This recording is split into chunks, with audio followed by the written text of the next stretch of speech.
programa Cidadania está de volta, estamos discutindo aqui a integração sul-americana. Temos a presença do senador Inácio Arruda, do PCdoB do Ceará, e também de André Callistre, ele que é assessor da presidência do IPEA, Instituto de Política Econômica Aplicada, um órgão ligado à presidência da República.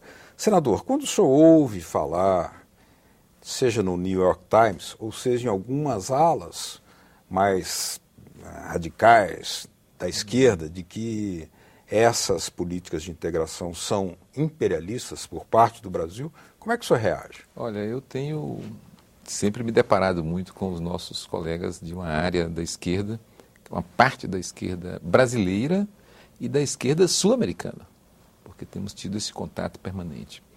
Eu tenho buscado demonstrar isso. Olha, vamos examinar aqui esse jornal americano. Eles nunca falam bem do Brasil. Quer dizer, normalmente não fala bem do Brasil, uma vez ou outra que você tem uma matéria boa, exaltando a nossa política econômica, a presidenta Dilma, ou raramente o Lula, mas sempre fustiga o Brasil na sua política de expansão, principalmente via BNDES e via Petrobras, as grandes empresas brasileiras, na América do Sul. Então, é bom a gente prestar atenção. É o Brasil um país imperialista na América do Sul? Quer dizer, o processo de aproximação patrocinado pela esquerda brasileira, porque eu digo assim, porque esse processo de maior aproximação foi patrocinado pelo presidente Lula, quer dizer, com um esforço muito grande de integração sul-americana. Criamos universidade, buscamos financiar mais, construir mecanismos de integração cultural na América do Sul. Então, eu sempre tenho discutido que o esforço de integração tem que superar esse viés de uma tentativa de impedir a integração sul-americana e examinar quem poderia ter interesse de impedir uma integração dessa. A velha política norte-americana sempre teve interesse de impedir a integração nessa região. Ele sempre considerou isso aqui como uma espécie de patrimônio americano que ele reservava aqui, em tudo. E surge uma situação favorável onde Brasil e também os países da América do Sul, porque Venezuela vai se integrar com o Brasil de forma a aceitar o imperialismo brasileiro, um país rico como a Venezuela, apesar de não ter no passado produzido sequer feijão para o seu povo comer, se alimentar. Então, hoje começa a produzir.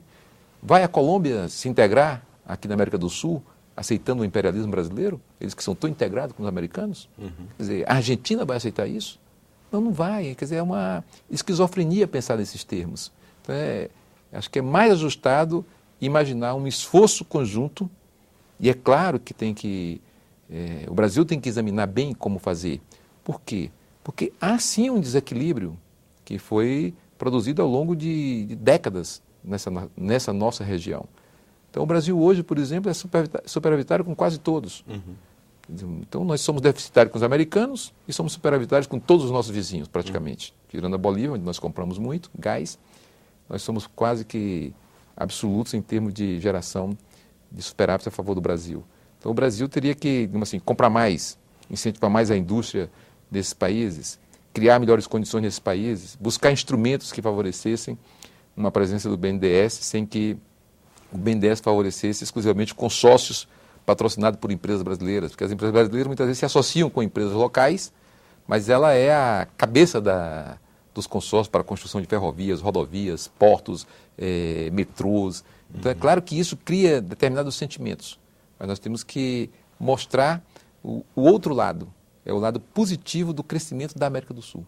Todas as nossas economias têm crescido em conjunto. Então, acho que isso é muito favorável e isso elimina essa barreira de imperialismo do Brasil.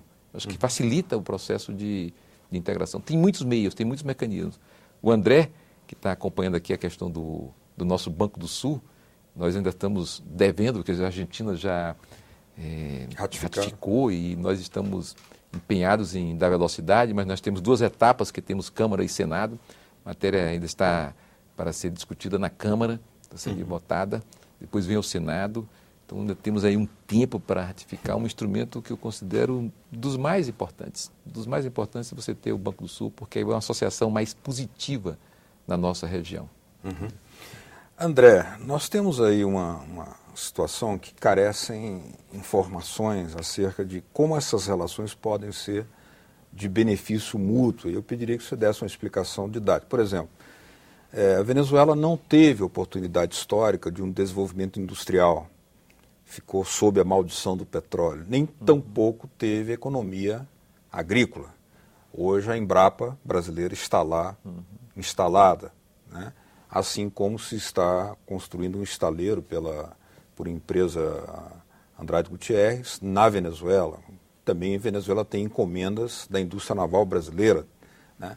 Agora, e a contrapartida? Explica esse processo para nós.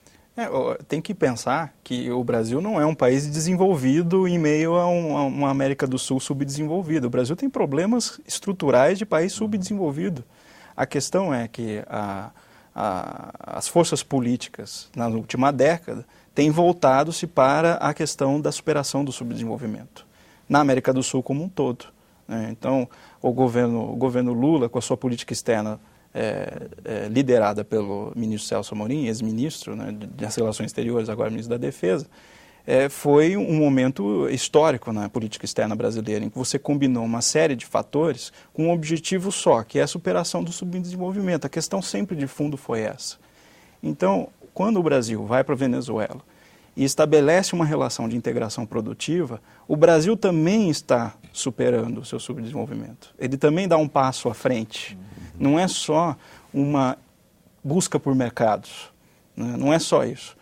Um exemplo, por exemplo, da banda larga em Manaus. A banda larga no Manaus era acessada por via satélite. Com a integração com o sul da Venezuela, você conseguiu criar uma ligação de fibra ótica até Caracas, que vai por Boa Vista e chega até Manaus. Com uma empresa estatal venezuelana. Foi um consórcio, né, entre a Oi Telecom no Brasil e a CanTV na Venezuela. Isso permitiu um avanço tecnológico no interior do Brasil, dentro do Brasil. Então, as fronteiras nacionais, o desenvolvimento nacional, ele tem a ganhar com a integração sul-americana. Eu acho que isso que as elites brasileiras precisam perceber. Porque isso está incrustado na classe política na última década, isso se formou na classe política, mas ainda é muito frágil na elite econômica. Ainda você tem interesses difusos. Uma parte vê mais uma alternativa de exportacionismo mesmo, que a gente tem que ter superávit na América do Sul, a gente tem que buscar mercados lá fora. E uma outra parte do empresariado, um empresariado mais ligado a burguesias nacionais, tradicionais, que emergiram, né, na reestruturação produtiva, conseguiram sobreviver e hoje se restabeleceram, tem uma visão mais de integração, porque sabe que você ampliar o mercado, né, é uma vantagem comparativa e competitiva para a pessoa que controla esse mercado. Não é só o interesse nacional dos estados, mas também é um interesse privado dos capitais, especialmente com as transformações produtivas depois dos 80. A questão é que o Estado precisa direcionar esse processo para que as desigualdades não aumentem, né? Esse que é o problema. Se deixar só para os mercados fazerem, eles vão fazer com geração de desigualdade. Por isso que você tem que ter um acompanhamento constante, permanente, cada vez mais profundo de todos os estados na região.